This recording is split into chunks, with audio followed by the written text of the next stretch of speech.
The United General Assembly begins. Nigeria seeks deeper relations among member states. Why the UN exists. But the task of prevention becomes all the more difficult when conflict becomes normalized. And Senate receives request for confirmation of Kudirat Kekereekun as Chief Justice of Nigeria.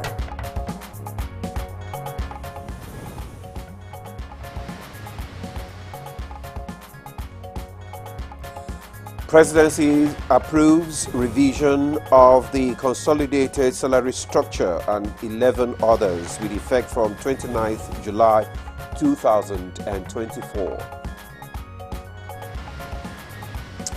And on Good Morning Nigeria today, we shall focus resolutions of the CBN Monetary Policy Committee meeting.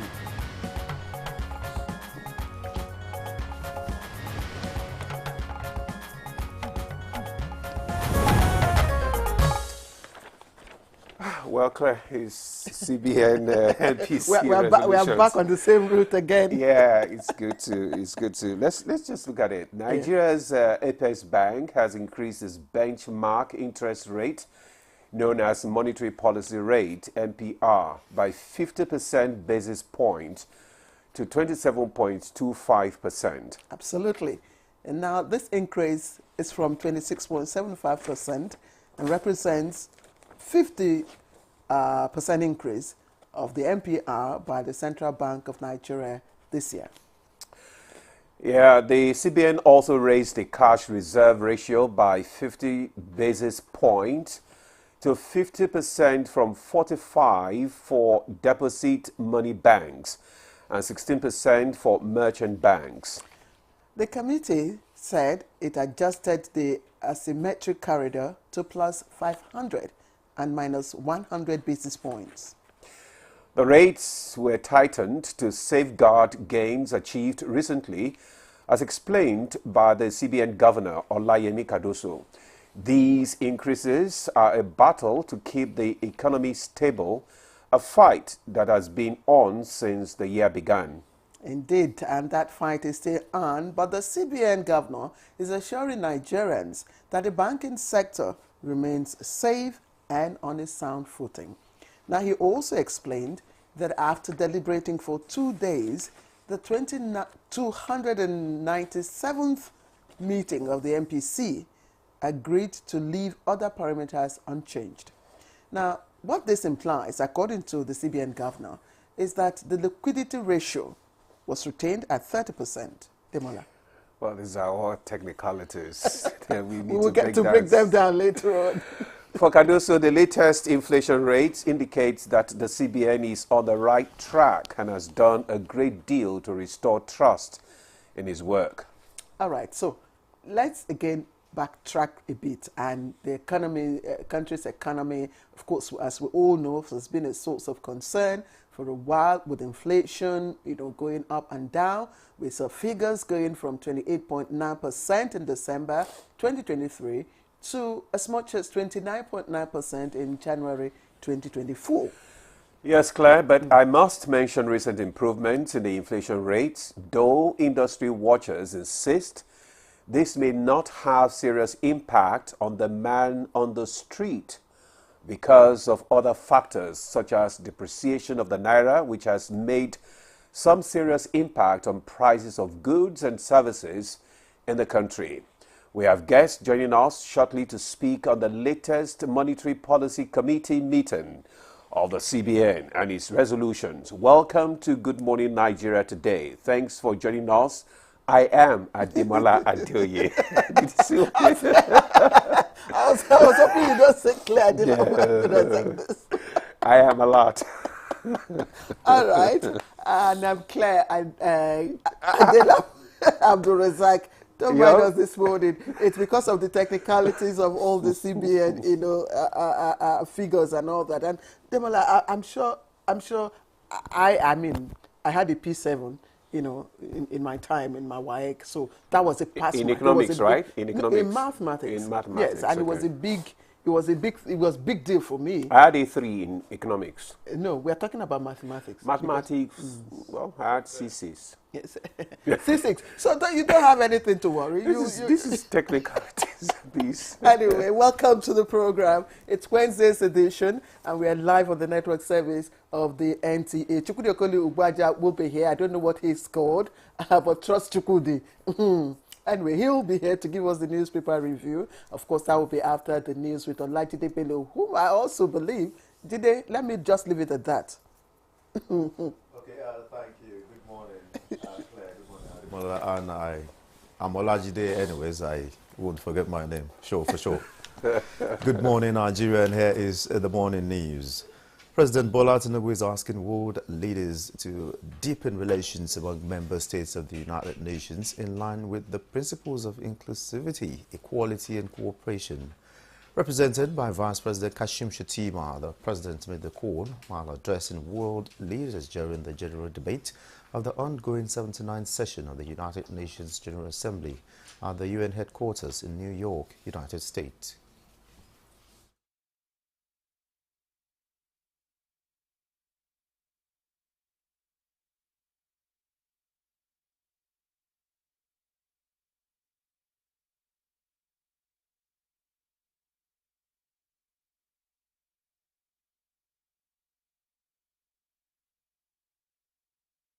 Addressing the root causes of conflict is often the first step towards providing long-term solutions. Clearly, some of the root causes of conflict are social in nature, including poverty, hunger, ignorance, inequality and exclusion, as well as other forms of injustice. Nigeria's First Lady Oluremi Tinubu has called on stakeholders across the globe to develop innovative approaches to fight both tuberculosis and antimicrobial resistance (AMR) in a strategic and integrated manner that targets prevention of new infections. She was speaking in New York at an event organized by Stop TB Partnership on the margins of the 79th United Nations General Assembly. Nigeria has solicited the support of Finland in its pursuit of a permanent seat at the United Nations Security Council. State House correspondent Abdurrahman Jibrila reports that Vice President Kashim Shettima at a meeting with President of the Republic of Finland Alexander Stubb on the sidelines of the ongoing 79th session of the United Nations General Assembly in New York said the support has become necessary given Finland's role as a European and NATO member and considering the role of Nigeria has played over the years in entrenching democratic values and peaceful cohesion. Nigeria has already indicated interest in the UN Security Council seat following calls for reforms and expansion of the Council by some UN member countries. President Stubb of Finland expressed total support for the expansion and reconstruction of the UN Security Council, saying the dynamics of the modern world demand such change. In a related development at the meeting between Vice President Shettima and the African Union Chairperson Musa Faki Mahamat, Vice President Kashim Shettima stressed the need for consolidation of democracy as well as peaceful collaborations. The Vice President indicated Nigeria's interest in hosting the African Central Bank, maintaining that Africa has come of age to host one. The AU Chairperson thanked Nigeria for its role in stabilizing Africa, adding that the AU will continue to ensure that African stability and peace remain a priority. The Senate resumes plenary after 2 months of recess to attend to legislative business. Among the requests from the President is the confirmation of the appointees, including the acting Chief Justice of Nigeria, Justice Kudirat Kekereekun. These glimmers of hope paved the way for a brighter future. The hard-won gains must not overshadow the pressing issues that still loom large before us. We must, as senators, prioritize the issues of security of our great nation. President Bola Tinubu has approved a revision of the Consolidated Public Service Salary Structure Campus and 11 other structures with effect from 29 July 2024 in line with the National Minimum Wage Act 2024. Chairman, National Salaries, Income and Wages Commission, Nta disclosed this to newsmen in Abuja.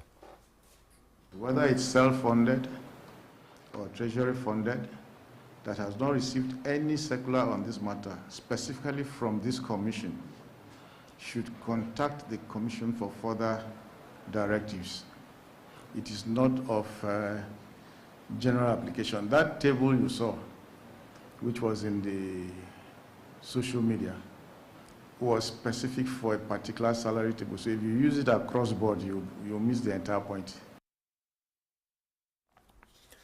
The federal government commends the National Media Complaints Commission, NMCC, the Nigerian Media Ombudsman, for its impartial and thorough investigation, which found Daily Trust reports on the Samoa agreements to be inaccurate, misleading and not in line with the Code of Ethics for Nigerian journalists. A statement by the Special Assistant to the Minister of Information and National Orientation, Rabi Ibrahim, says that the ruling serves as a testament to the importance of journalistic integrity and accountability, and also a reminder of the crucial role the media plays in shaping public perception through truthful and accurate reporting.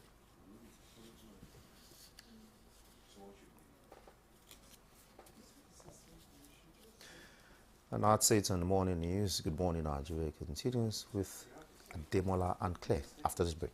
Don't go away.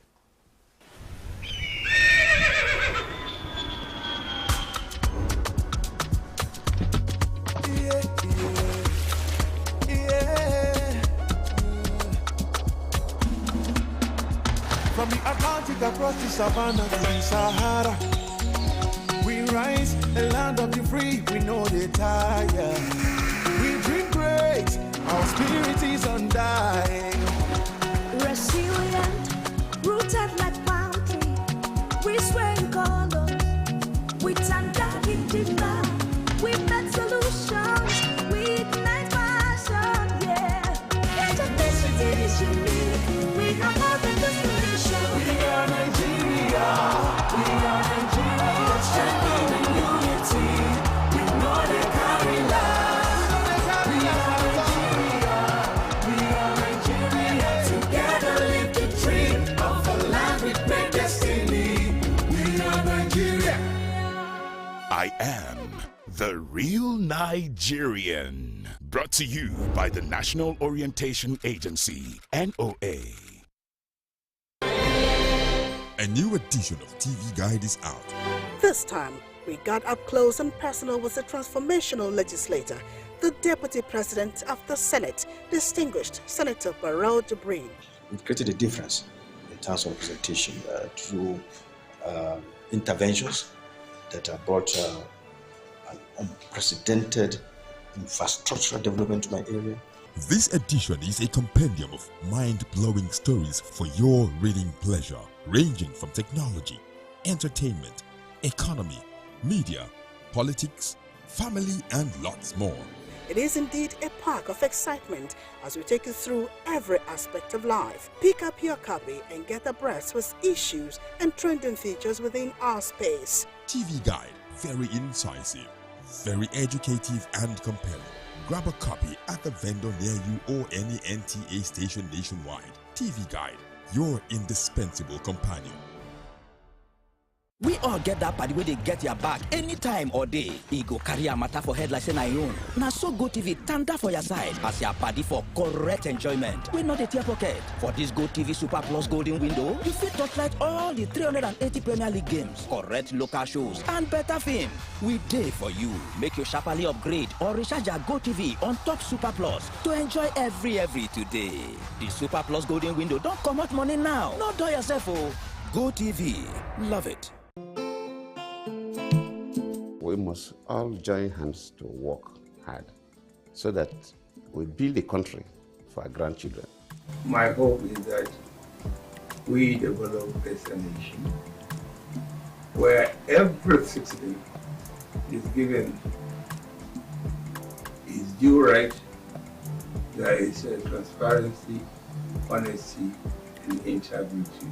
Put the interests of this country first and foremost. Interest of Nigeria is being one nation, one people. The need, if I mean, to put things right, things that have gone wrong before, to try and put right, for this, for the love of country.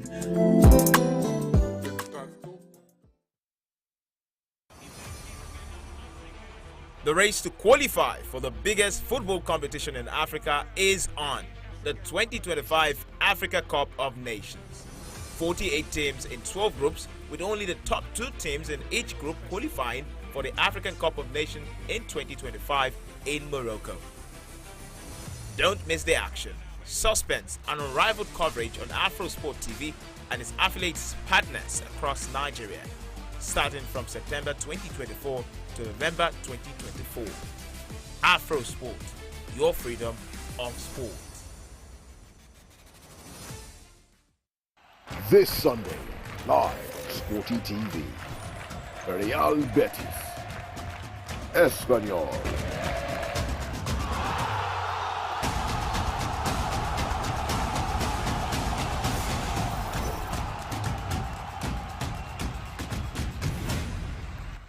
Real Betis versus Espanyol.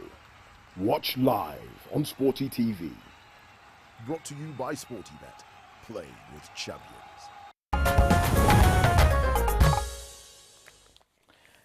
All right, it's a very, very cold morning here in the studio, and we welcome you once again if you've just tuned in. It's Good Morning Nigeria, and newspaper review will be coming up next.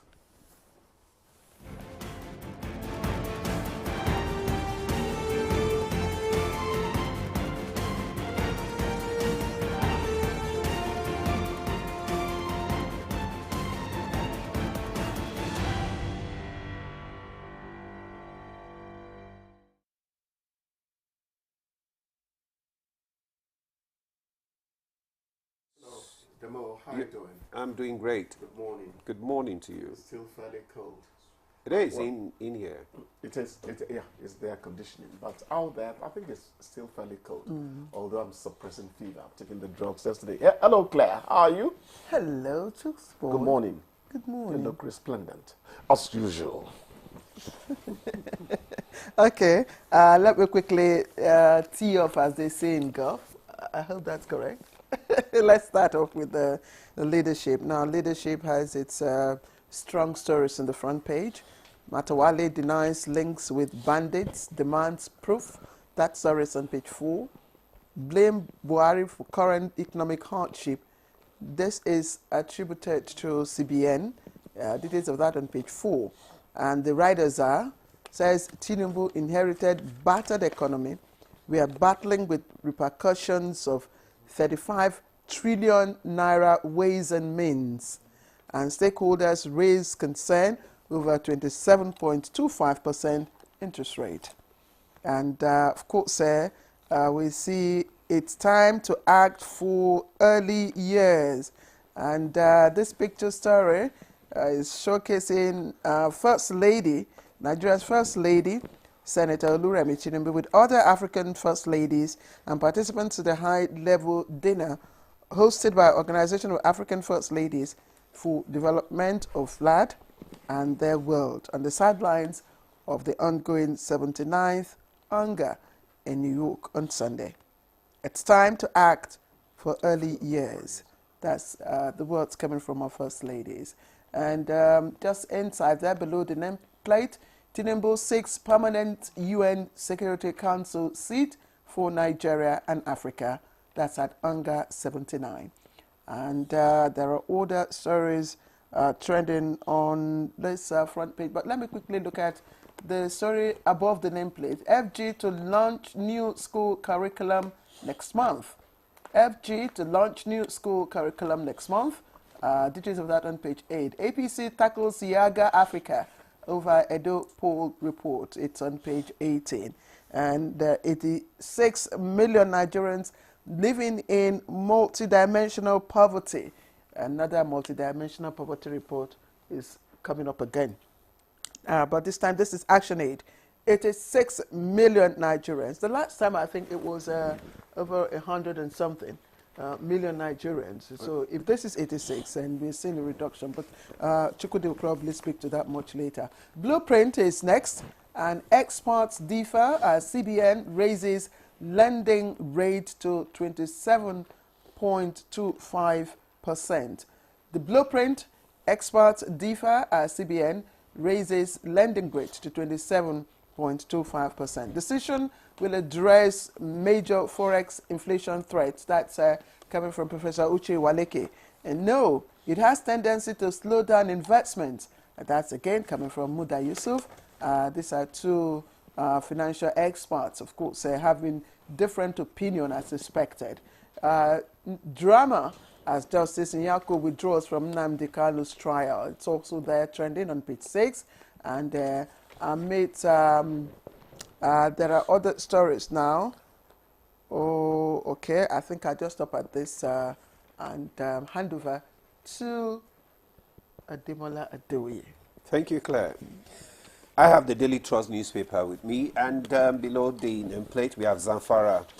Lawal Matawale's feud gets messier. Details on page 10. Against expectations, CBN raises interest rate to 27.25%. Details of that story can be found on page 7 or on page 19. Tinubu seeks UN permanent seat. Debt forgiveness for Nigeria orders. Details of that story can be found on page 6.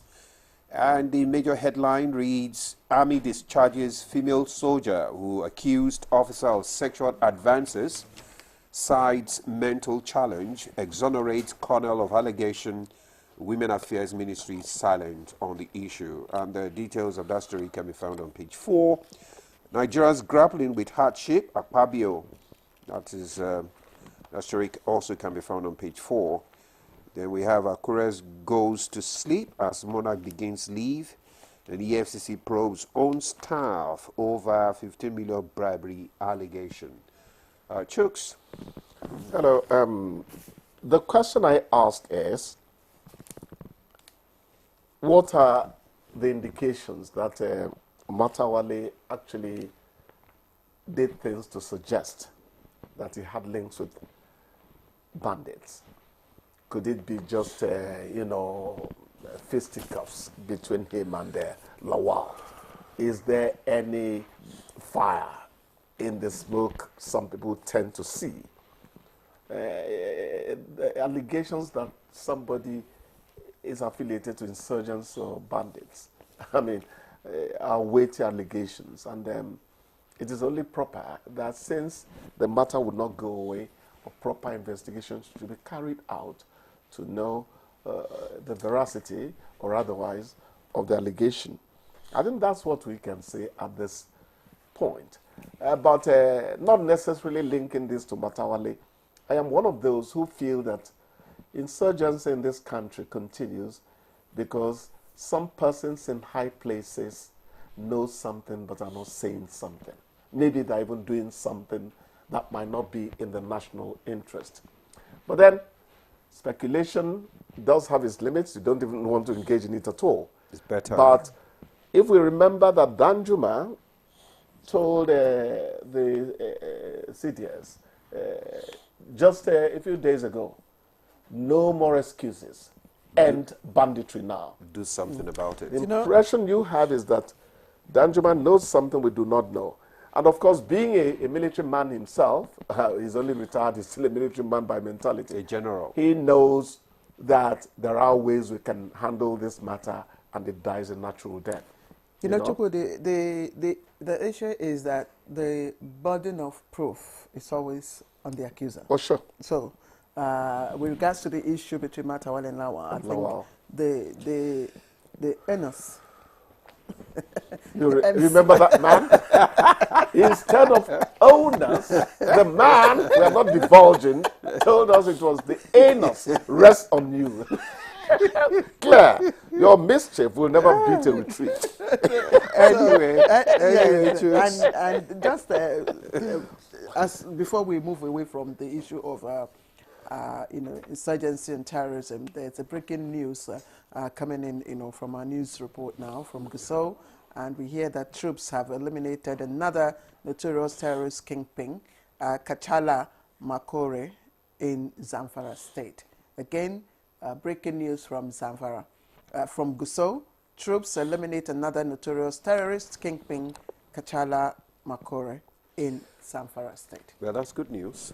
Yeah, actually, it was in the papers yesterday, but maybe NTA would not rush into such without verification. So to us, it's new information. You don't speculate again. That's a good one. Yes, this army discharges female soldier who accused officer of sexual advances. Chooks, you heard about the story?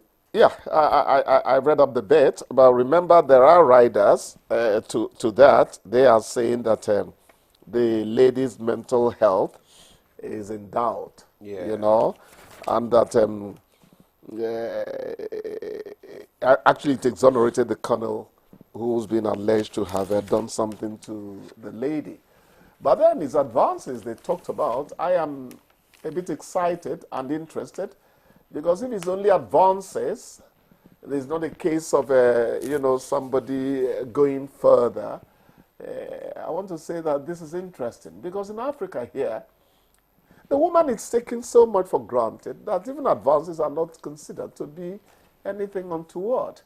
It is here in Nigeria you meet somebody just cuddle a lady in public around the waistline, and she's smiling instead of slapping him right there in public. An American woman would say, "Don't paw me, don't touch me." You know? No, we don't do that in this climb. We don't. We don't do what? We don't slap people. We're not aggressive that way. Yet it's our culture. you'd allow them to touch you anyhow in public? No, we don't touch anyhow. Really? I don't think it's right. No, I don't think you're correct. You're seeing something different from what I Maybe what you're seeing is different from what I see, but we don't just. Claire, do they call you? Is so do I silent. just call you anyhow? Please, gentlemen, can we move? This is an important issue. Yeah. Of course it is an your important editorial issue. judgment is different from ours. No. It is an important issue, but Yes. both of you are trivializing it. And because the Ministry of Women Affairs, Yes. according to one of the papers, They are silent about it. They are silent about it. Why are they silent? So, because the silence is news to us. We do not know the context of the sexual harassment. Yes, allegation. We do not know the context. So if we know the context, and indeed, who is to prove the mental alertness or mental fitness of the lady? More and more issues you're raising now. Can you see it's a big issue? It was stated Yes. that she was in the hospital, the psychiatric hospital. Actually, she's been there. And what this statement said is that the investigation was conducted in line with established protocol, Yes. with every effort made to ensure a fair and impartial process. Then he concluded that the findings were definitive and based on objective evaluation, available information. No, but the fact that the they lady had has been in the hospital. Wait, the fact that for lady, treatment. the fact that the lady is receiving treatment for a condition, does it negate? The action that action did not take place. Is there a correlation? That's what needs to. You said we Exactly. should know the context a little better. Exactly. So we do not speculate on the matter. Exactly. But I'm interested that in Africa, ladies are speaking up about advances, Of and course. I like it. Of course. I like it. Of course. We take women for granted a lot on the continent. And our first lady, frowns at anything that has to do with sexual harassment. In That's a good fact, one. not just sexual harassment, gender based Discrimination, violence. Yes, generally.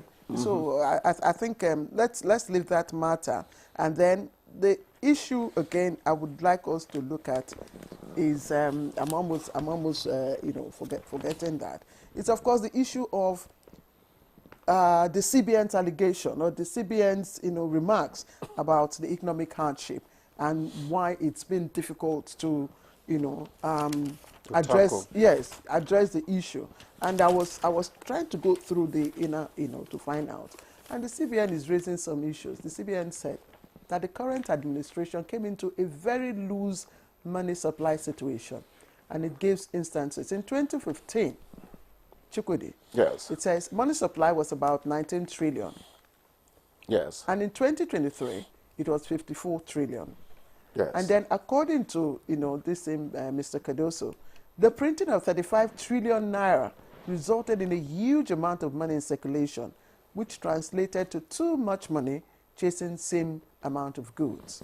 So that's why, we're having... You actually said they are battling with the repercussions of 35 trillion naira Yes. ways and means. Ways and means. That's on the high side. But you see, something I need to say to government is that there are certain things we don't want to hear. APC took over from APC, so it is their matter. Exactly. Thank you. And that's That's the it. reason. It's as simple as that. Exactly. Thank you. Exactly. Let them handle their baggage. Thank you for that. So on that note, we draw the curtain. We've been asked to... We need to... We've been asked The to... director is signaling that we should take a break now. Thanks, Chooks, for Thank coming you. Thanks on a lot. Good Morning Nigeria today. We'll see you tomorrow, I hope. All right, we'll take a break now. Good Morning Nigeria continues. Stay with us. Diadem family.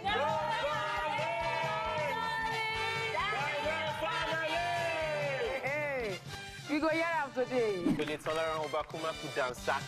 Back then I used to be Rasaki, but now I'm rebranded. Call me Chef, you can call me no guest. How did you meet your lovely wife? It was an amazing journey. Adewale, mention a characteristic of a deceitful person. Cheating. Yakoni. Pretense. You're selfish.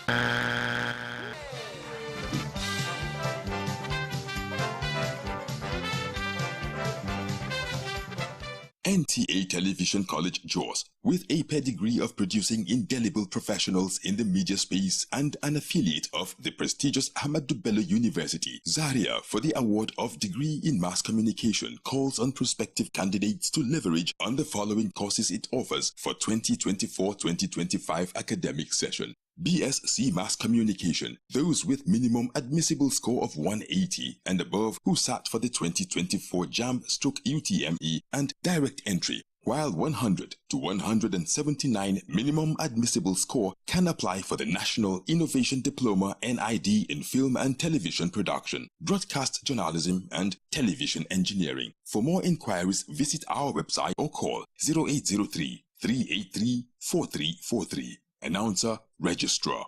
We all get that party where they get your back anytime or day. E go carry a matter for head like say na own. Na so Go TV tanda for your side as your party for correct enjoyment. We not a tear pocket. For this Go TV Super Plus Golden Window, you fit touchlight all the 380 Premier League games, correct local shows, and better film. We day for you. Make your sharply upgrade or recharge your Go TV on top Super Plus to enjoy every today.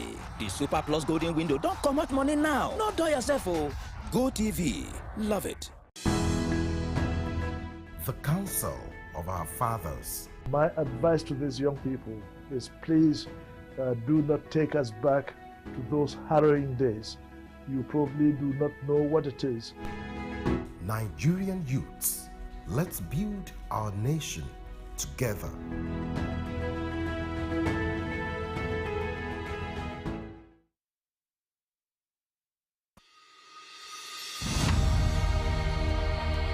Nigeria means a lot to me. And Nigeria means peaceful cohesion. My country. We continue to pray, and then hopefully we will come to understand that unity of purpose, unity of living together. Our ethnic beliefs and background and culture is our strength. Ever since the amalgamation period of 1914 to date, about 109 years ago, the people of Nigeria live very peacefully with one another. I think diversity helps a lot to enhance robust development in Nigeria. All over the country, you have so many ethnic groups, over 250.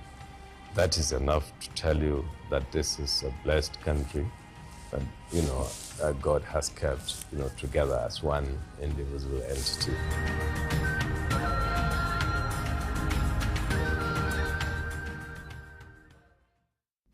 This Saturday, Chelsea, Jackson, 1-0. This is Matoma. Brighton, And well there. Madueke, Chelsea looking for another early goal in this half, and they've got it. Big chance. Big goal. João Pedro. Chelsea versus Brighton. Live on Sporty TV. SportyBet sponsors coverage of the English Premier League. Thanks for staying with us. You're still on to Good Morning Nigeria on the network service of the NTA. As a prompt for our conversation this morning on resolution of the 29th Monetary Policy Committee meeting, 79th, beg your pardon, we have the background report. The Central Bank of Nigeria yesterday held yet another Monetary Policy Committee MPC meeting. This is its 297th Monetary Policy Committee meeting. The MPC is the highest decision-making body of the Central Bank, responsible for formulating policies to maintain price stability, support economic growth, and manage inflation. The meeting raised monetary policy rate to 27.25% to determine the monetary policy direction for the short to medium term. Governor of the Apex Bank, Olayemi Gadoso, says the decision to increase the interest rate is to safeguard price stability gains achieved. The MPC noted the continued growth in money supply, recognizing the need to curtail excess liquidity in the system as well as address foreign exchange demand pressures. Recall that at previous meetings, the MPC had maintained a tight monetary stand, focusing on raising the monetary policy rate to combat inflation, which has remained a pressing issue in the country. Reports has it that domestic economy in Nigeria witnessed a surge in inflation to 29.9% in January 2024, from 28.9% in December 2023. Despite weak economic growth, the depreciation of the naira against major currencies, driven by the persistent shortage of foreign currency liquidity, led to increase in price of commodity in the market.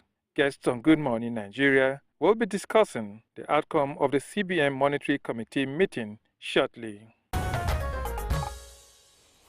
All right. Thank you very much, Joseph, for the background report. And we have a full house, very powerful guests this morning. And Demola and I can only just relax that we're in safe hands. And listen to them and speak. listen, to these technical issues from the experts. And let me begin with the introductions.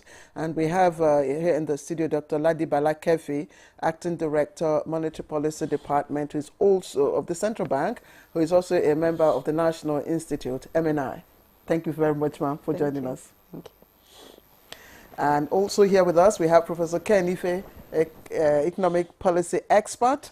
And it's a good thing to have you with us. Thank you. Thank you for having me. All right.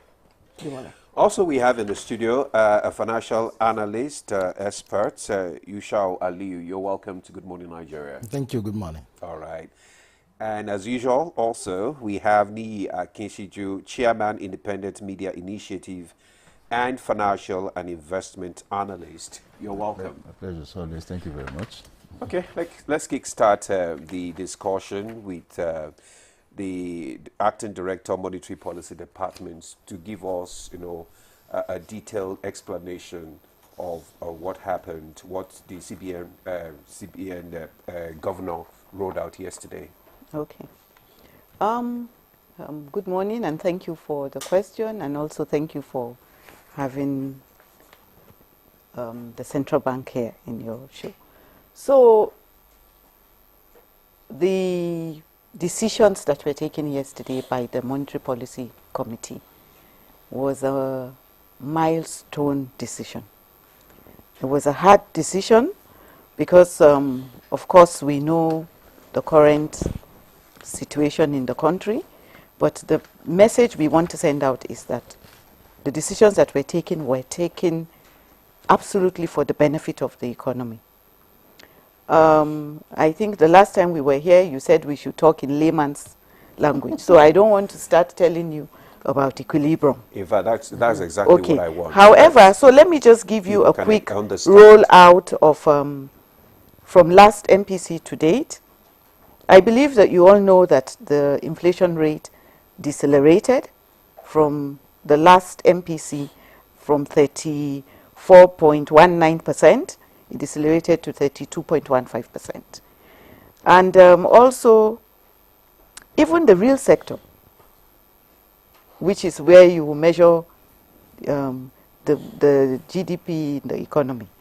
Okay, so that went up, the real GDP went up from 2.98% to 3.19%. So that means there's something good happening in the economy, despite the tightening stance of the central bank. And also, okay, this is maybe not our doing. We will say kudos to the President of the Federal Republic of Nigeria. Production, crude oil production has gone up from 1.28 million barrels per day to 1.35 million barrels per day. Mm-hmm. However, the price of crude oil in the international market has come down. Yeah. So despite the fact that we're producing more, it's declining. So I'm taking you to our revenue, the country's revenue. It's from crude oil that we get a chunk of our revenue. The largest proportion of our revenue comes from the crude oil. Yeah. And also our foreign exchange component. So that foreign exchange component, which is in our reserves, it is very essential for us to have at least 18 months cover of import. Because we import raw materials, we import food. We are largely an import-dependent economy. So we need that foreign exchange to safeguard the economy. So our decisions are tied towards bringing stability in the foreign exchange market. One, reducing excess liquidity in the system so that too much money will not be chasing too few goods. And also, I know your next question will be, how will it impact on the market, on the common people in the market? Yes. So, of course, food inflation came down. Food inflation has decelerated. The deceleration in the inflation to 32.15% was largely due to the decline in food prices. When you say food inflation came down, yes, what do you mean? Because to the ordinary man on the street there, the food prices are still on the increase. No. I mean, that is, from our own investigation. Okay. But the power to purchase is not there for them. So can you just explain further? No, food prices have gone down. I'm sure that if you do a wide market survey. Marginally. Yes, marginally. I go to the market also, madam. I also go to the market. Maybe the market where you go. Who say to? Who say market? Utako market. I go to Utako market. I still bought a basket of tomatoes. You know, some are still selling at 7,000 naira, unlike before, when you could get a basket of tomato, the small basket of tomato, for 2,500. So yes, it's coming down from before. It's definitely coming down. I quite agree with you. Thank you for acknowledging that it is coming down. Of course, it's coming down. I mean, we are getting some breather. Yes. At least some of us now can purchase half basket of tomato. Okay, so madam, quickly, let me interrupt you there. I think tomato is seasonal. Tomato doesn't grow well in raining season. So when we are in the raining season. So don't expect the price of tomatoes to be picked. Not just only tomato. No, but she used tomato as an example. So I'm telling you, the tomato, this is not the season for it. Because tomato doesn't grow well in raining season. It is in the dry season that it grows well. And even despite that, the price still came down. So what we're looking for, I want you to look at where we're coming from. Well, we were coming from when the economy was flooded with too much liquidity, the ways and means. I think all Nigerians now know what ways and means is. That we had too much, up to 33 trillion was out there and with nothing to back it. Central bank policy, the theory of central banking, you don't print money in the economy. So what this new management met was a lot of liquidity in the system, and with the exchange rate, the reserve was not commensurate also. Low reserves, excess liquidity in the system, they met a big challenge. However, within 1 year, they've been able to increase the accretion to external reserves from 28 or 26 billion dollars to 39 billion dollars as at September 19th. And currently, there is relative stability in the foreign exchange market. It's hovering between 1,500 to 1,600. What manufacturers want in order to price their goods well is stability. And we have provided that stability. So what exactly is driving, this progress? The accretion. Is it the monetary policy? Yes, it's the monetary policy. Absolutely, the monetary policy. Because when you increase rates, so let me explain what we did yesterday. Okay. So what the committee did yesterday was to increase the CRR and to increase the NPR. So once you do that, we're competing for capital inflows into the economy with other countries. We have Ghana, we have Egypt, we have South Africa. They are all emerging market economies. And then we have some also in Southeast Asia, like Malaysia, Indonesia. We're all in the same bracket, emerging market and developing economies. We're all competing for inflows from the developed economies, such as the US, the Bangkok, and Europe. So now in the US, they've cut interest rates for the first time.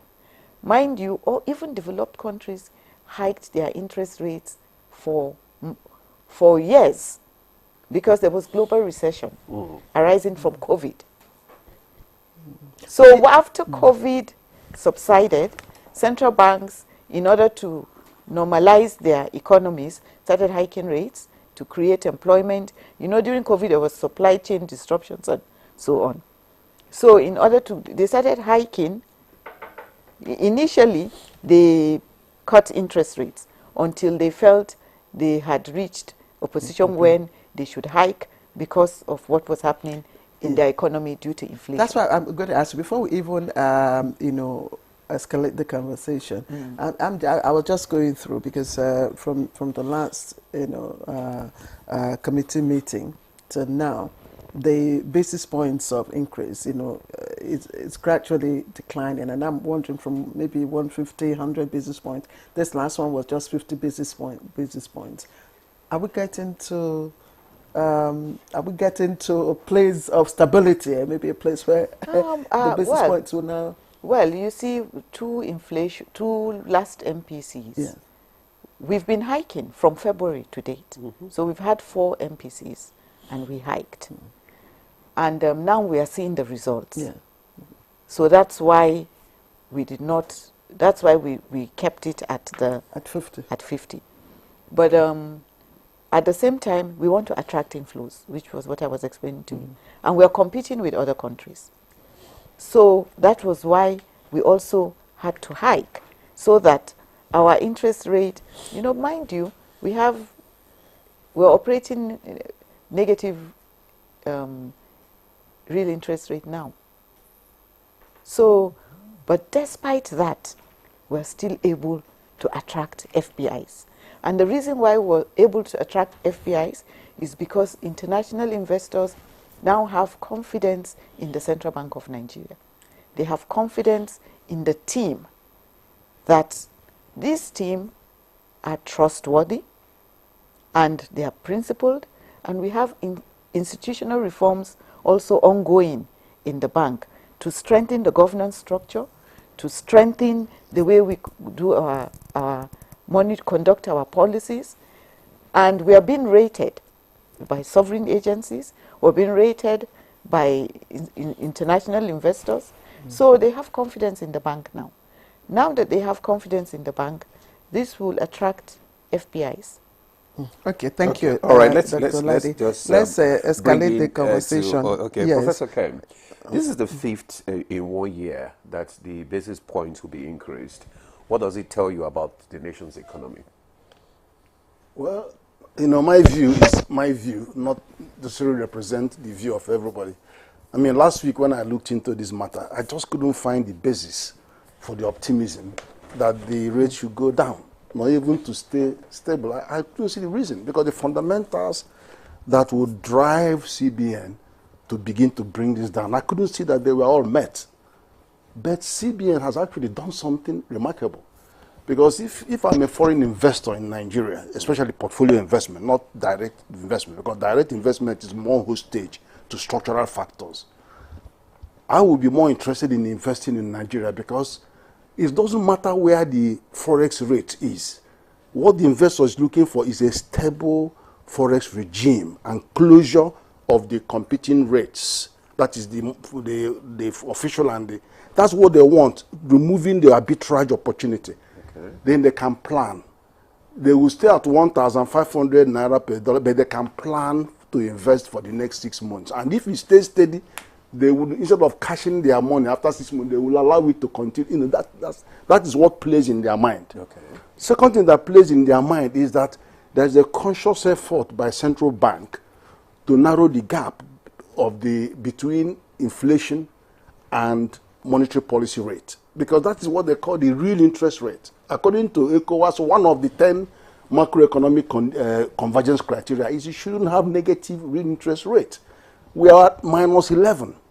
We have what inflation is and where it is. So there should be a tendency for central bank to continue to move it up, while fighting to bring down inflation, so that you move into a real positive interest rate environment. To move up the monetary? No, that's the tendency, for them to be moving up the monetary policy rate while fighting to bring down the inflation rate, so that you can close that gap of 11%. The more you do that, the more you signal foreign portfolio investors to come and put their money. So you are satisfying the second condition for them to bring their money. You have zeroed the spread between official rate and back market rate. Let that money stay steady, and at the same time you are building the reserves to give more confidence that this economy will not collapse if there is a problem on the foreign imports. So all these things will work together to encourage that inflow. But on the other hand, domestically, you are going to be saying, but that's affecting our industry. Remember that COVID, insecurity, all of these things made government borrow so much money, and they had to turn to CBN to print money for them. That is what you call the ways and means. So every central bank prints money, but there are conditions under which they will print money. One of those conditions is that, there's huge increase in productivity. We are producing a lot more. Print a bit more money to match the increase in productivity. Or some people are bringing in $30 billion into our economy. Central bank grabs that $30 billion, but you have to give them some naira to enable them to do what they want to do with that investment. They print a bit more money. So, but none of these conditions were the real reason for pouring in over 30-something trillion into our economy. So you have to suck this away, because what you have done is that you've created far more money, even when the goods being produced are even declining. So you have that terrible problem that they have to deal with. And the instrument that they use, they're only using 3 of the instruments, which is a MPR rate, cash reserve ratio, and the liquidity ratio. They also have more instruments in the armory. They have open market operation, they have treasury, they have all that is loan to deposit ratio, they have other instruments, but these are the ones that they decide on every meeting. So why? It is, the reason is because they have to suck out that liquidity. Okay. As long as it is still there, the people and there are other more complex things. Let me tell you, why would you expect, it's unreasonable to expect central bank at this very moment to just drop rate because American Fed. Do you know how many years American Fed has kept up high rates? All these economies have kept it up for years and now deciding to. And they have good reasons to want to do that. But none of these countries you are mentioning, none of these peer nations of Nigeria have half of the structural problem that we have in Nigeria. We have insecurity. We have power issue. We are raising 100% or more. We have you have excess liquidity in the system. You have, name it. We have more than 7 Pure different problem. structural factors holding us to the ground. And then you're expecting them to do what? They have a job to do. They are doing what they can with the monetary policies that are at their disposal. But fiscal policy is where everybody will say, do this, do, and they have actually come in. But the thing is, these fantastic policies, if we have time, we'll talk about that. But are they going to implement them? But they've got big response. And if we find time, we'll explore those response. That will now help and give breathing space to central bank in all of this. But I tell you one thing that really struck me yesterday. Finally, the central bank governor put his finger on what the real problem is in Nigeria. And there are 3 of them that he put his finger on. One, the correlation between FARC release and the turbulence in the forex market. We've been saying this, he's put his finger on it. Secondly, he said that the fundamentals must be right, otherwise we just play into the gallery. And that is correct, because Nigeria has an import-dependent economy. It was by design that you have to, we have a brutal and repressive economic relations with the global north, especially Europe. And that has not changed. Every decade, all technology, everything about all countries change. Everything changes, but that brutal economic relationship and repressive has refused to change for 800 years. He has put his finger on that. If you have an import-dependent economy, it is going to constrain your monetary policy. It means that price stability is hostage to the political economy of that import dependence. Okay. That is the thing we need to find another way to explore. Professor Kenife, thank you. Each time we discuss these issues, I'm like, okay, last time, Dr. Ladibala was here, we're on the same routes, explaining the same, you were also here, I want to believe, and all that. So we keep explaining until, the viewer, Nigerians, get to understand the correlation between this, and until we yes. also begin to see the reality, that's the fruition of all these efforts. I'm saying, So, Yushao, I've been going through, since last night when the CBN came up, I've been, trying to read the views of financial experts. And I observe that, really, not all of you are agreed. Some have different opinion. Others think that, okay, since we have gotten, for the 2 consecutive months, core inflation, has come down. So CBN should also, either hold or reduce, the rate and all that. But there are also those. It's not the core inflation that came down. Sorry, the headline inflation. The headline inflation, not the core inflation. Thank you. No, the headline inflation and all that. And, people like Professor Uchualeke, seems to be aligning with the CBN. But what are your thoughts? Why is it that financial experts and the CBN are not in agreement as to what to do to, address the issue of inflation and, of course, excess, liquidity? The central bank is an authority to guide the monetary functions of an economy. But the central bank is not an operator in that economy. Where we are getting it wrong is when we assume that the central bank, if it is consistent in hiking MPR, that is a solution to the economy. You may be right, but let me tell you, in a football match, you have 11 players that form a team. The MPC are 11 players. So disagreeing with hiking it or not is the function of MPC professionally. You have to decide, and that is why they are voting to arrive at. So 2 options are there, either to debate and vote or to take unanimous. Whatever you take, you have a reason for doing that, and you cannot be whole as an antagonist to the system. That has to be clear. For inflation, quite okay factors responsible for inflation can be directly associated with monetary policy, fiscal policy, or other decisions, either by consumers or policymakers. Emerging economies, as rightly pointed out by Dr. Ladi, emerging economies, Ghana, Nigeria, Singapore, all these economies, they have more stable economic system without backlog of intrusions. I'm happy. Quite okay inflation, if you want to understand whether inflation is down or not. You don't take bundles of goods. The survey conducted by the Bureau of Statistics is over 740 items, goods and services. If you come to services, transport is one. What is the air fare? Abuja, Lagos, last month. What is it today? If you take that one, you will say it has not come down. If you mention tomatoes, the price of tomatoes has come down.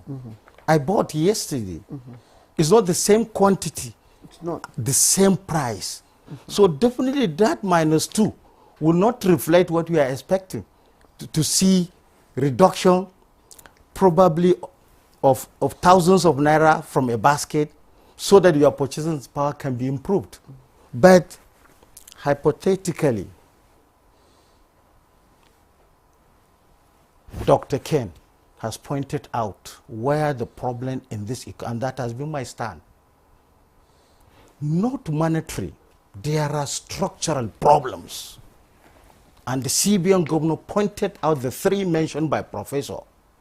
And until this critical is being attended by other authorities in charge, you cannot have the prosperity you are looking for.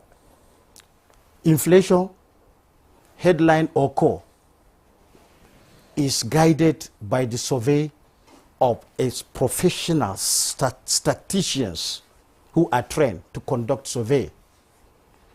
A bag of rice last July was 90,000 naira on average. Today is 95. If you take that one also, you are wrong, because this is a statistical inference that you take, and then you take the average and you now forecast so that you make amendment in whatever policy measure you are putting on. But yeah, you said something that is quite striking. Yeah. You said the issues are not monetary; they're quite structural. Structural. Yeah. And Professor Ike also, Ken Ife also referenced that earlier on, and the CBN, governor referenced that. So yeah. why are we heavy on the monetary? That is my concern. Yes. And let me tell you, quite okay is a composition of professional Dr. Ladi is here. But sometime, all of us, we want to be more statisticians. Do you understand? To dwell on figures and avoid reality. But the striking balance is here. There is CBN, who is an authority on monetary. There is Dangote, who is an enterprise. And if anybody from any angle of the world will complain about the MPR, is the operators. And if they are comfortable, definitely the system is more comfortable. And if they are not comfortable, definitely consumers will pay the burden. So are the operators comfortable with? They are not comfortable okay. Yeah. All right. Okay, let's bring the Nigi now, because from what he said we dwell more on the figures and we seem to abandon the reality, and that is exactly what the common man on the street is saying.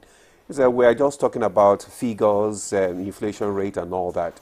Would that bring more money into my pocket? Would that put more food on my table?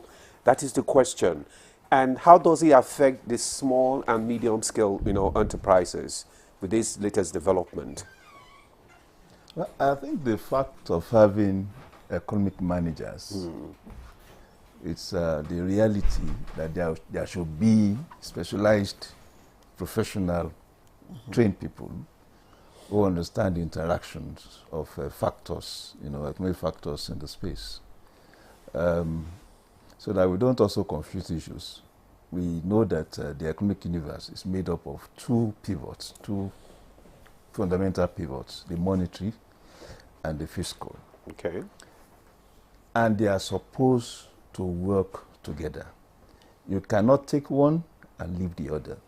So if our border is structural deficiencies in the economy, and we think we need to address just that, without addressing the issues and the challenges in the monetary, will still come flat, So the idea is to create a balance and a convergence between the fiscal and the monetary. And in the case of the CBN is by law and statute responsible for monetary policy, and that's why it is policy. But the ideal is to find a situation where the monetary policy authority are working in tandem with the fiscal authority so that there is a convergence at a point in time. I think sincerely that what the CBN is doing, and that had been my own position, the CBN is relating to the tasks and challenges it has discovered in the economic space. We cannot now say, because that there is a structural issue that mainly the fiscal authorities, would have to attend to. The CBN should not attend to this. I was one of those, when I first saw the inflation rates, the figures, I was one of those that said, okay, at 32.15 relative to 34.19, we should be hopeful that at least at the worst case, the rate will be held.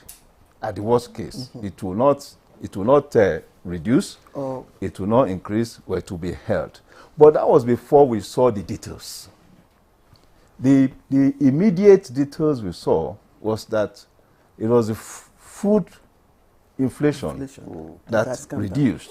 And it was the principal driver of that reduction in the headline inflation. But when the food inflation reduces, is it enough, to also reduce or hold? Okay. The bigger headache actually is the core inflation. That's the bigger headache. Because that is the day-to-day, factors in the economy that we relate with: transportation, services, medical, education, and all that, cost of all those ones. So, and we have seen how that had persistently increased, even when the headline inflation, true food inflation rates were reducing. So in June, core inflation month to month was 2.06 month to month. By July, it went up to 2.16. Food inflation reduced that same July, but it went to 2.16. August, food inflation reduced to 37, but core went to 2.27. So, of course, when you see this, when the CBN sees this kind of reality, the idea would still be that so much money, basic economy here, is still pursuing lesser factors, goods and services. So the idea would still be that, can we start taming, or can we continue to tame or sterilize the liquidity in the system? And that liquidity is actually obvious, because CBN data also shows that historically, currency in circulation is at historical high, at 4.05 trillion in July. It had never been like that. It's that high. And money outside the banking system, it's more than 3.7 trillion. These are huge headaches that any central banker will know that there's a near crisis situation, because you cannot. There's no way you can control liquid. I mean the essence and functionality of liquidity when you have this surge in the system. So the idea will still be, can we reduce? How do we suck this out? And that reflects. I'm more impressed with the increase in the CRR, the credit reserve ratio, from 45 to 50%. The whole idea is that there is money somewhere. One, they are not being economically applied. Some people are virtually trading in currency. So, sorry, but do you also feel what Mr. Aisha Aliyu is saying? The people for whom you're trying to, apply the interest rate to, are not, they're not feeling it. They're saying, look, the impact. Yes, there's also hold on. He's also saying, look, the issue is not with applying monetary tool. The issue is structural, and then we are still using monetary tool to address an issue that is structural. It wouldn't work, that is why inflation has not still come down. No, but it is. The other issue is this: the CBN and the federal government, as it were, can decide to embrace what is known as populism. That is also an economic position, and say, oh, because everybody is crying, everybody is shouting, can we now, of course, come to that level and let us start easing what we call the structural issue? For instance, importing food into the country, the current, the policy that is there to take off without free levy, free of whatever. Yes. That's a classical populism policy, but it has, going forward, it has its own ricochet effects.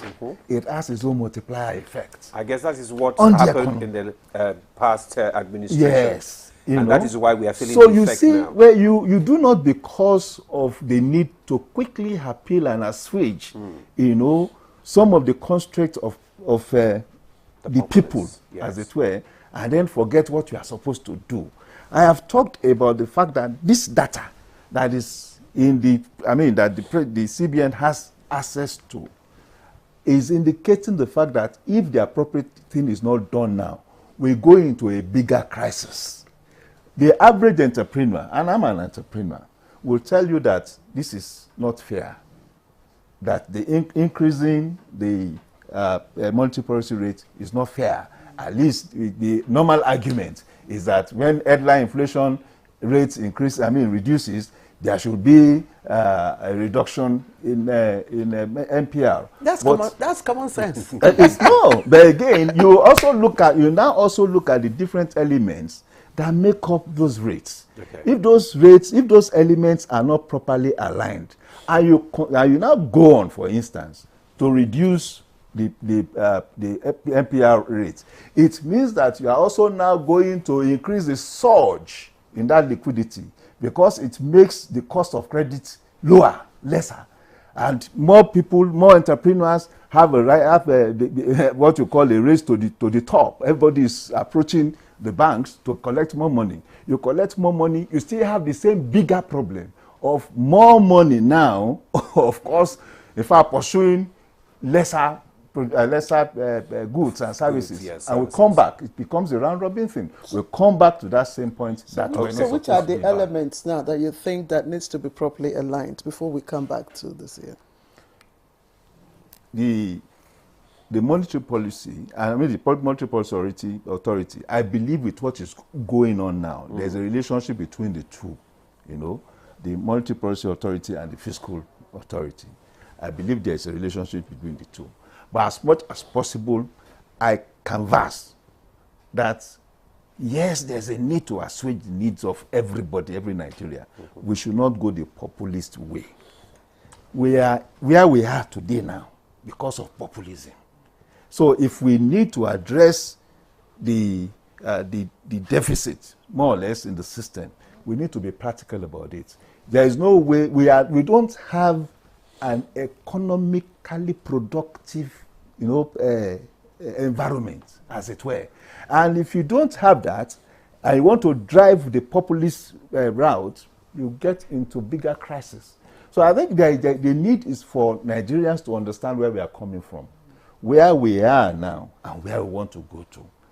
Structurally, we have people, strong people, educated people. Those who are not even educated are well-driven. We have well-driven people. That's a major place for Nigerians to be. But how do we now, of course, initiate policies that would have to be clear-headed and, of course, strong on economic fundamentals? Okay, thank you very much, Ni Ageshiju there. We shouldn't go the populist way, so which means that we still have to tighten our belts. They shouldn't go our way. We have to still tighten our belts now. They shouldn't go our way. Like somebody said, it said the hardship that you postponed today, you will meet tomorrow. So why not just face the hardship now? Then you are sure that tomorrow. Why not cuckoo? Just the way the man was saying it, So we hope that tomorrow we will reap, the fruit of all this hardship. But let bring in Dr. Bala into the conversation again. The CBN governor said something yesterday. He said that the CBN governor said the banking sector in Nigeria is safe now and on a sound footing. So what they're saying now is that banks should relax. There is so much recapitalization going on now. Yeah. Is that a hope that people should, key into all this, because they are calling on people to come and, buy shares, buy these. So what is the implication of that? Okay, so this new management, they are big on compliance and good governance. So, and since they came, they have revisited the governance structure, and there's even plans to set up a compliance department. We currently have a compliance expert. Okay.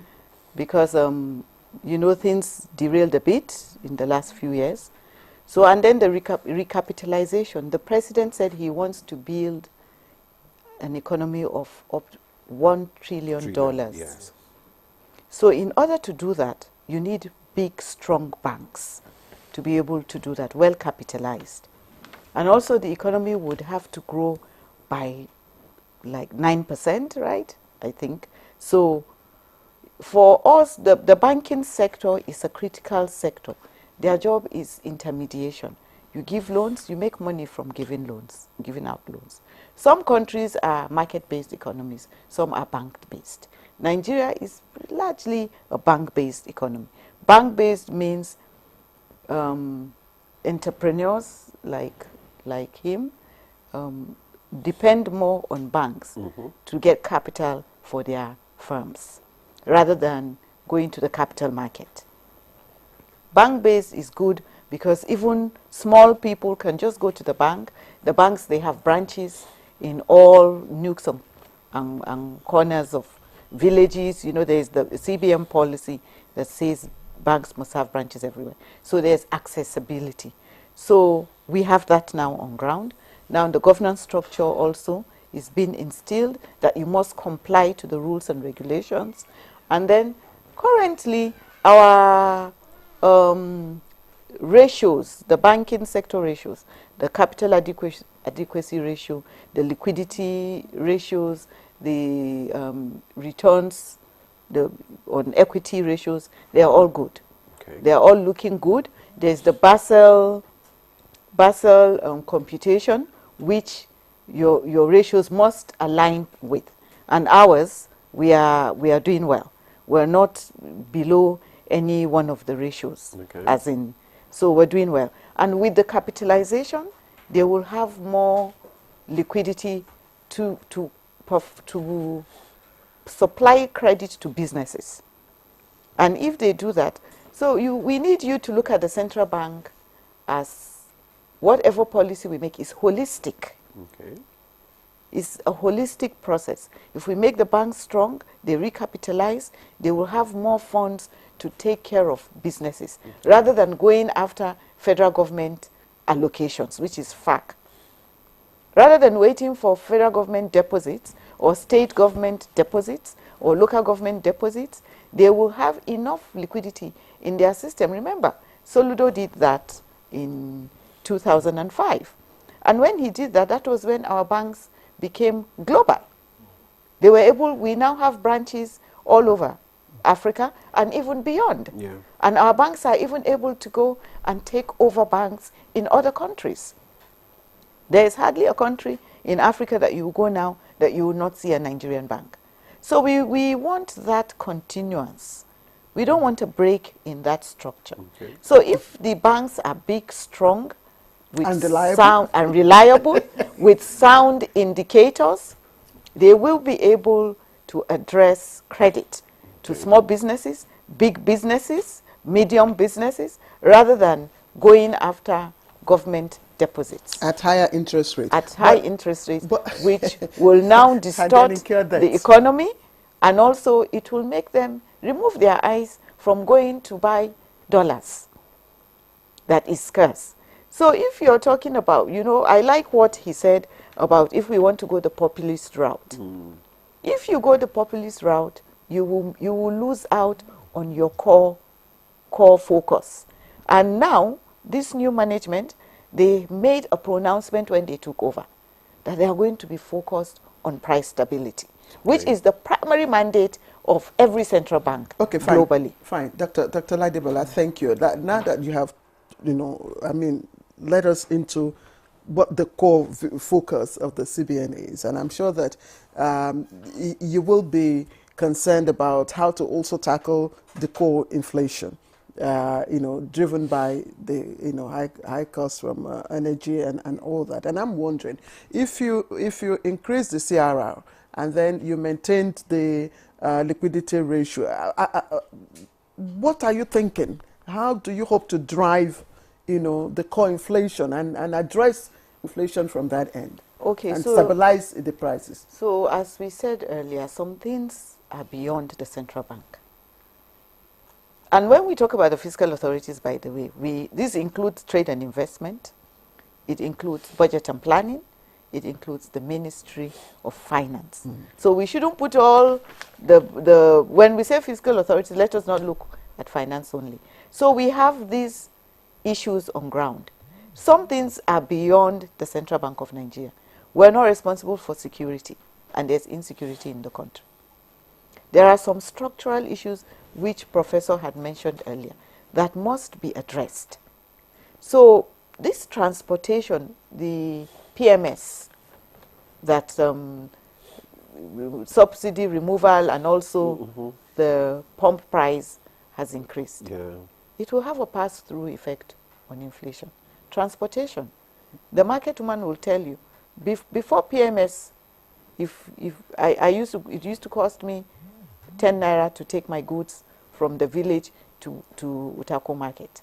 But now, with the increase in pump price, the taxi drivers will increase because it's a circle. Yes, it's a chain reaction. It's a reaction.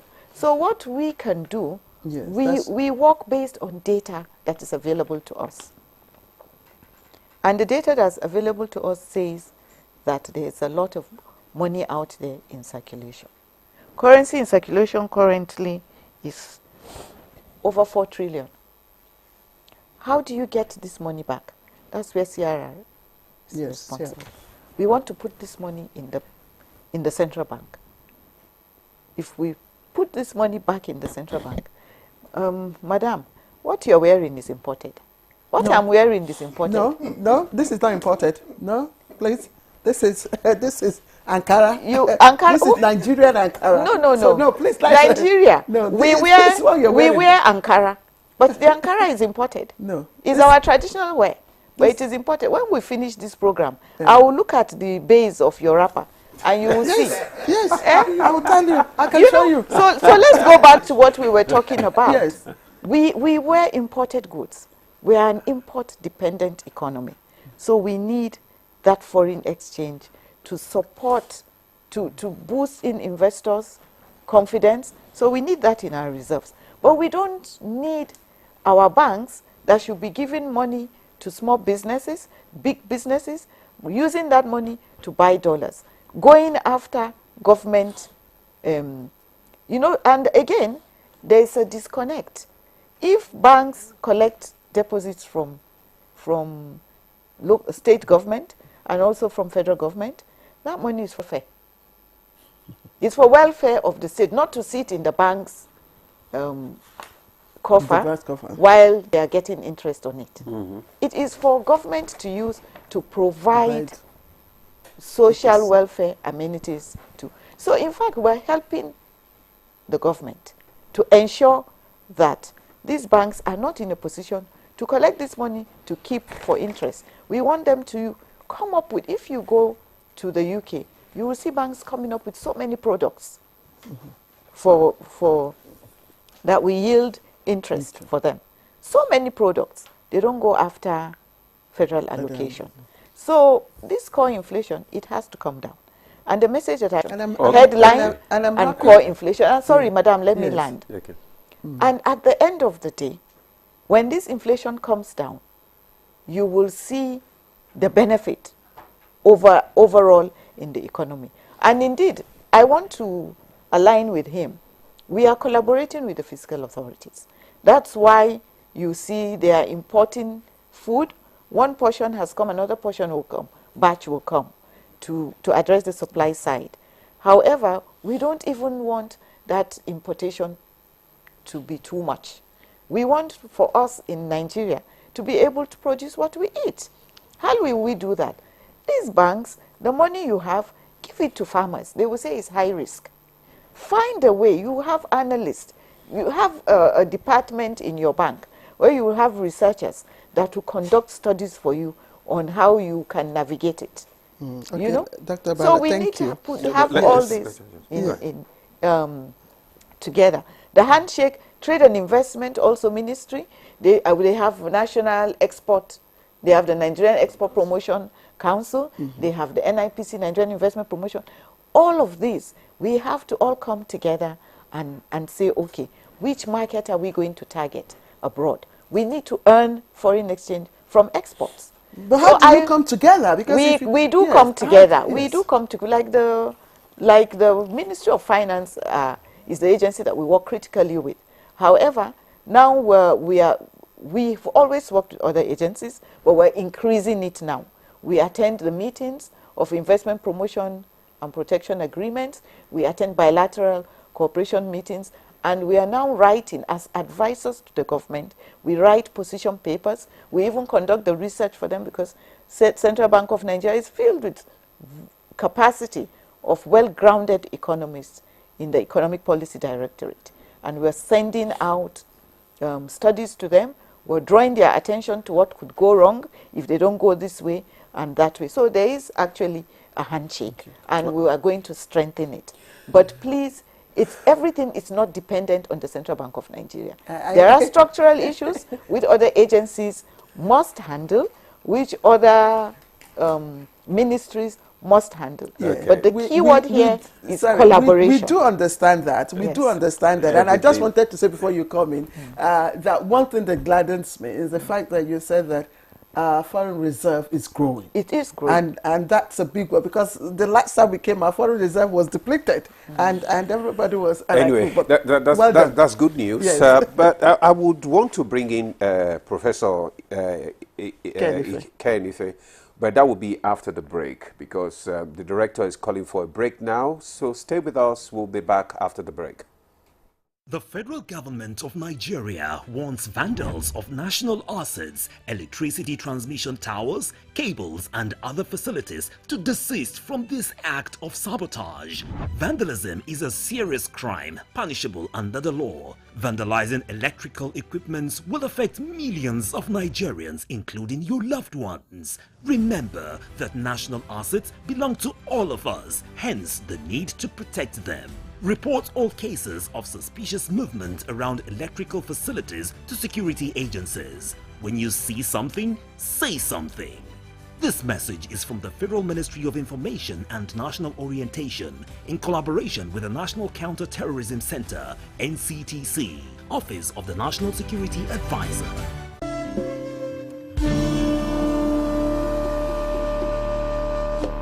I think Amaka should just move out of the house. Yes. No. Standing out of the house is not the right thing to do. Oh, there you go again with your sentimental family stuff. Baby, if our aim is to stop this affair, it is best achieved under our roof. You do something terrible and you'll be acting innocent. What are you going on about? Don't ask me that question again. You couldn't even control yourself in the presence of our visitors. What are you accusing me of, woman? My son, I don't know how serious you are with my daughter, but there's something that needs to be done urgently before you move any further.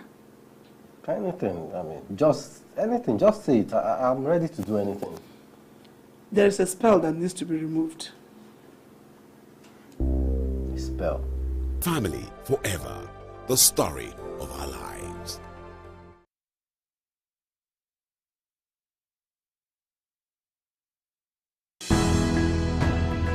The counsel of our fathers. I will urge and advise our younger generation to use talent and brain to sort out problems, not arms.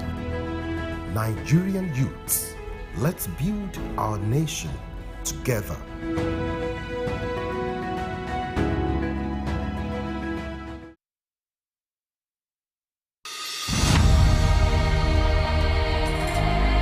You have to move from the point where you protect and defend your religion to a point where you also recognize the rights of the other person, of the other religion, and protect it.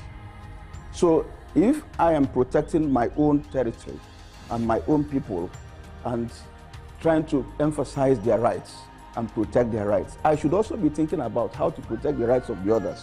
Both Islam and Christianity recognize and defer to God, and both recognize the temporariness of the life of this world, and that ultimately we all go back to God for the day of reckoning, when everybody will render an account of his life on this temporary abode.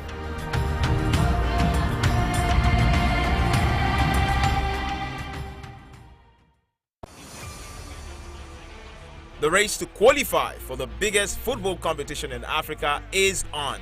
The 2025 Africa Cup of Nations. 48 teams in 12 groups, with only the top 2 teams in each group qualifying for the African Cup of Nations in 2025 in Morocco. Don't miss the action, suspense and unrivaled coverage on AfroSport TV and its affiliates partners across Nigeria, starting from September 2024 to November 2024. AfroSport, your freedom of sport. This Sunday, Roma.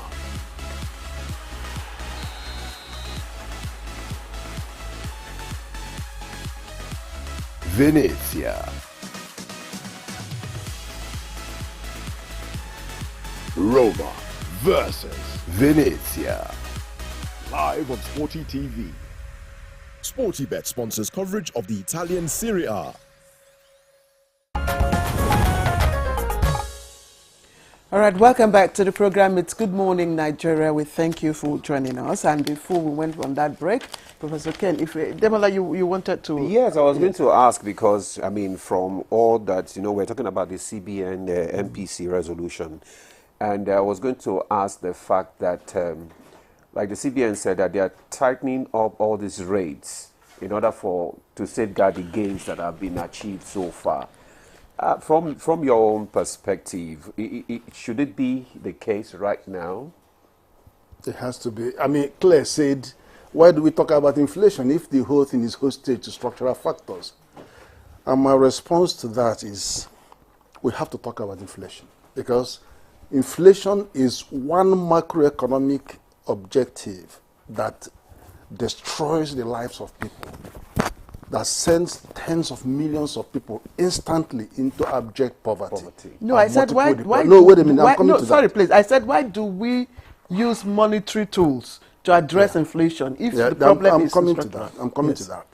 The ramification of inflation is tens of millions of people overnight are dispossessed, poor, deprived, multidimensional poverty. They can't fence for it. Even those who earn money can't buy anything with the money. And that same inflation is a core mandate to somebody, and that's central bank. Because it is their core mandate, they have to continue to be on the witness stand in the court of public opinion. So they can't escape that. But just bear in mind that there are other things that are at play. We have mentioned a lot of those. But let me analyze those two. Actually, see, when you come to inflation, inflation is price. But so is monetary policy rate price. So is forex is price. There are many price things. So in every issue of price, there must be demand and supply. So we have to take both perspectives. And that's why the governor keeps saying, let's not talk about the supply of this forex. Let's talk about the supply of this forex. But if you look at the other side of it, there are two people that are hostage to the impact of inflation. The common man you keep to pushing about, and the corporate community. Now, the common man, fiscal policy has come to the rescue because there's very little the CBN can do. Simple policy has come to say, okay, what are the things that they are buying? Okay, they are buying health, education, food, utility bills, remove VAT on those. They've done that. Are they going to implement it? So they've actually come to say, they now come to businesses. What is it? Multiple taxation is killing all the businesses. Government has 60 taxes. Only 6 of them gives them 96% of their income. Why are you killing all these businesses with this tax? They've actually come to this now. Are they going to implement it? And there are many, many new measures being rolled out by the fiscal authorities. They've even come to these incentives that they give, what do you call it, tax holidays. Yes. Almost the amount that government gets as revenue is given away at tax holidays. They say, no, don't do it that way. Choose selected sectors. Agriculture, they've now selected sectors that are eligible for the... Absolutely. They have done... I've looked at the report. I've debated it here. You know, so there are things coming in. Are they going to implement those? When you implement them, if the monetary authorities will have more support. And that is being the pressure. That's where it should go.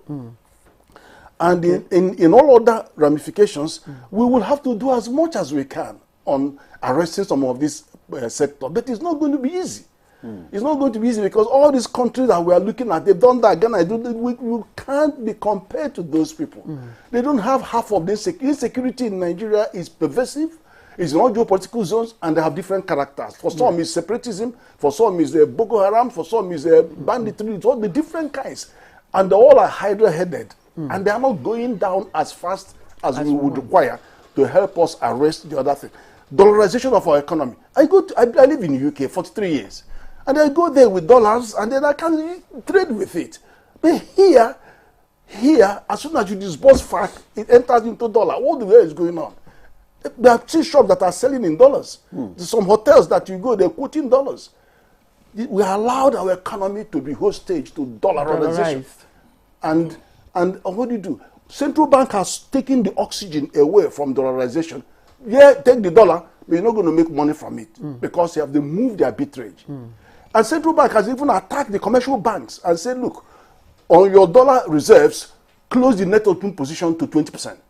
So get rid of all the dollars that you have in excess of 20%. But they didn't say bring it to central bank. So the guys have to give it to their whatever they are working with, all their agencies. So you can tell how far central bank is going to make sure that they can plug some of these holes.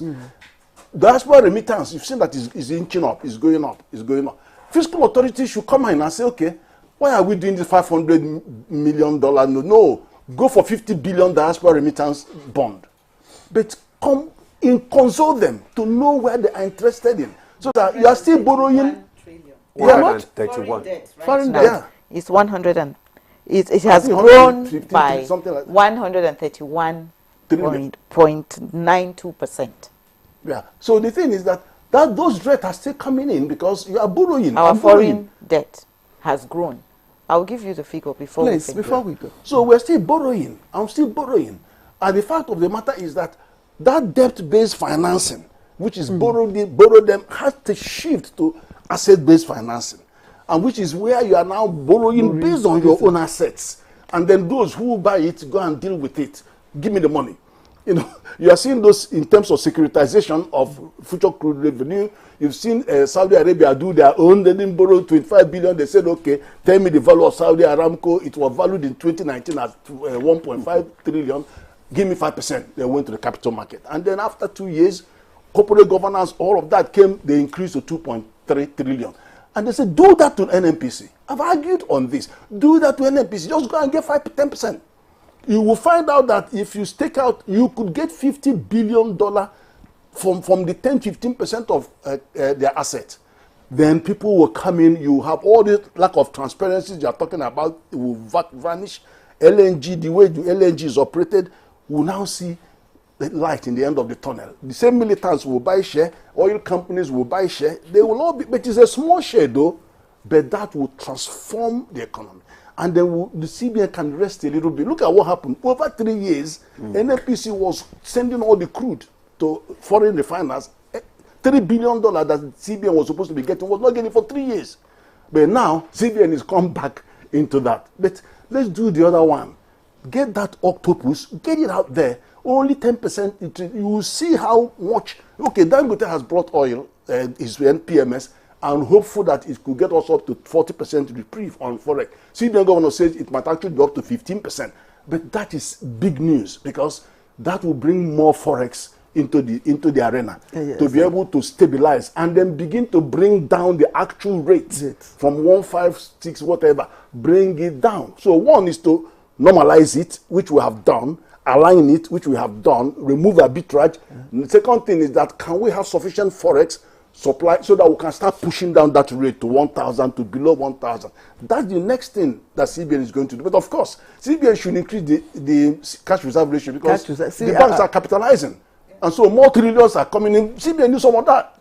Because when you take if you take 1 naira now and deposit in the bank, CBN takes 50 kobo and sanitizes it. Yeah? So more money is going to come. So they're going to get some of that. In the same way as they're sucking them. So, you know, let's let the music play. Wow, thank you so much, Prof. Actually, I was going to, the question I was going to ask you, you have already answered. That is the impact of this Dangote, refinery on the economy. Because if okay, you want to add? Okay. Yes, this I think we should encourage more of such businesses. Yeah. Because okay, people say he's going to sell in Naira, he's going to buy crude in Naira. However, from our point of view as the central bank, our import bill from refined product has reduced significantly. It has reduced because of Dangote's refinery. Yeah. So if our import bill, and that will help us with our reserves. You know, because in the past, the things that were taken off the chunk from our reserves was this importation of crude oil, of refined oil. So you see, that's a plus for us, number one. Number two, we know he's in a free trade zone. So, but however, he's not only going to supply domestically, which will bring down the cost of transportation. Transportation is one of the drivers of core inflation. Okay. Yes. So if he's able to produce refined crude in Nigeria, then there will be more availability. So the pump price is expected to come down. Okay. As against what we have now. Yes. So that's another aspect. And then on the other side again, if he's able to export, even if what he's exporting will not come to the CBN, to our reserves, but it will reduce the pressure, the demand pressure on our reserves. Okay. So because people, he can take his money to other official outlets. Okay. Where manufacturers can go and get that resources from. So that will reduce. So we want NMPC and the government to support Dangote. To support Dangote. Yes. So in the next few months now, we should be reaping the benefits of this Dangote refinery. Okay. Absolutely. All right, that's a cheering news. And in fact, our collaboration is not only with the fiscal authorities, we're also looking at any big business that will reduce the pressure on our foreign exchange, that will ease the pressure of the common man on the street, because one of our core functions as central bank is also to promote economic growth.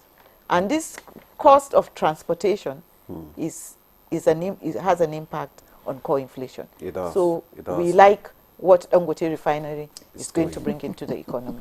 So there should be more collaboration between them. We are watching, we are monitoring, and we are talking with him. But somebody said that we should ask, is it true that, you know, our crude has been, you know, sold ahead of time? That right now we are not getting money for the crude that is being sold. I will leave Professor Ken to answer that. I will answer issues of monetary policy. The moment the new administration came, and we strongly recommended securitizing some of these assets, because it is a way of avoiding,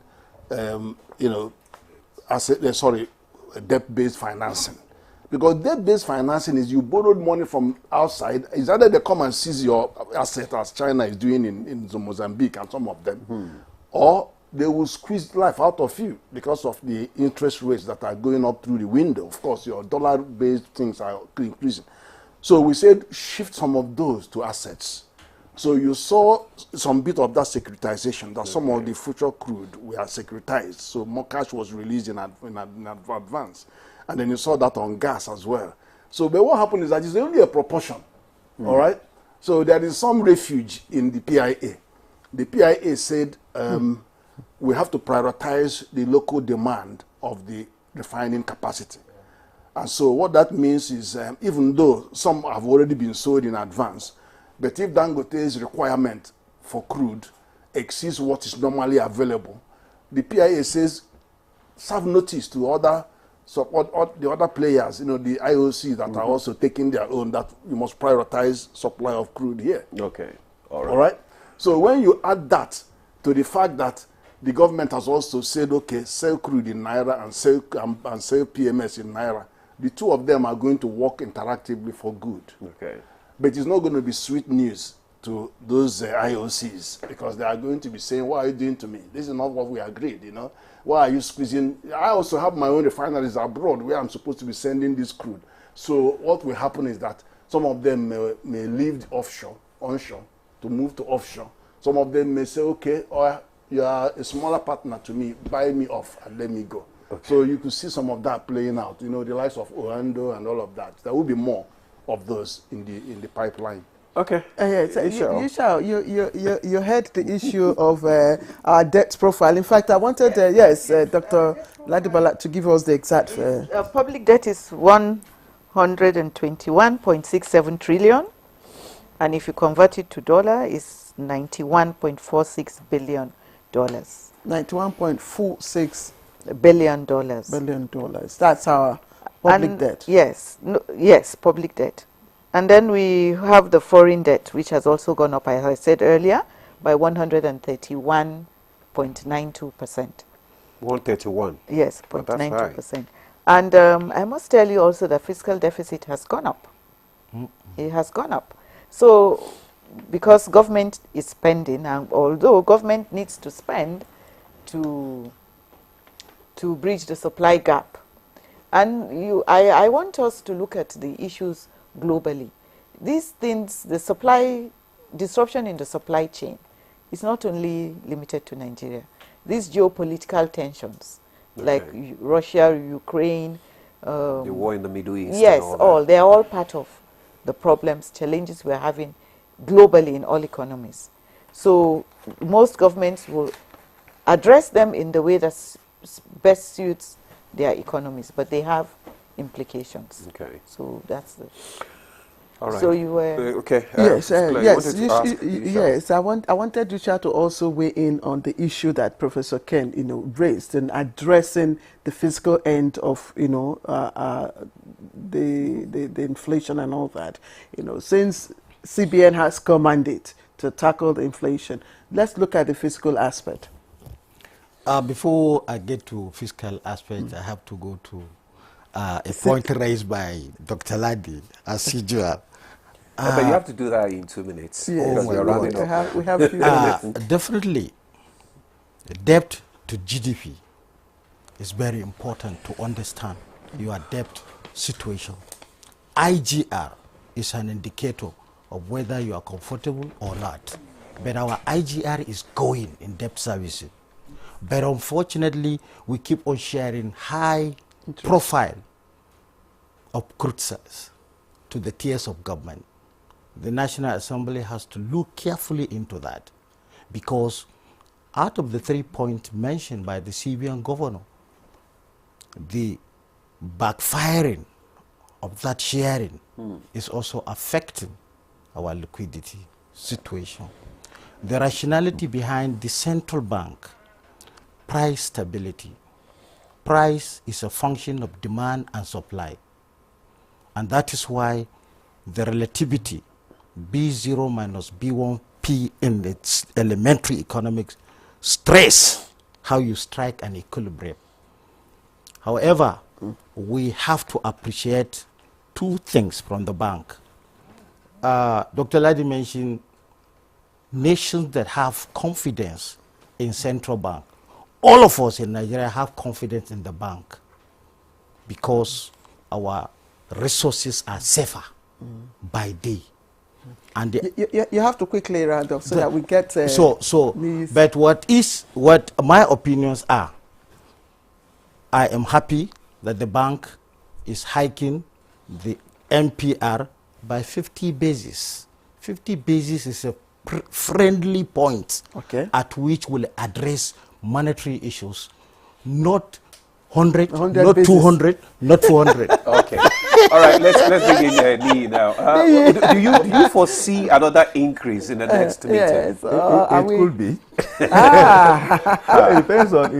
It depends on the dynamics of the pricing system. If the inflation rate keeps going, if the core inflation rate keeps going, and we are an economy starved of dollars, starved of foreign exchange, and one of the primary avenue for us to have dollar inflow is to have foreign investors, especially portfolio investors, come in.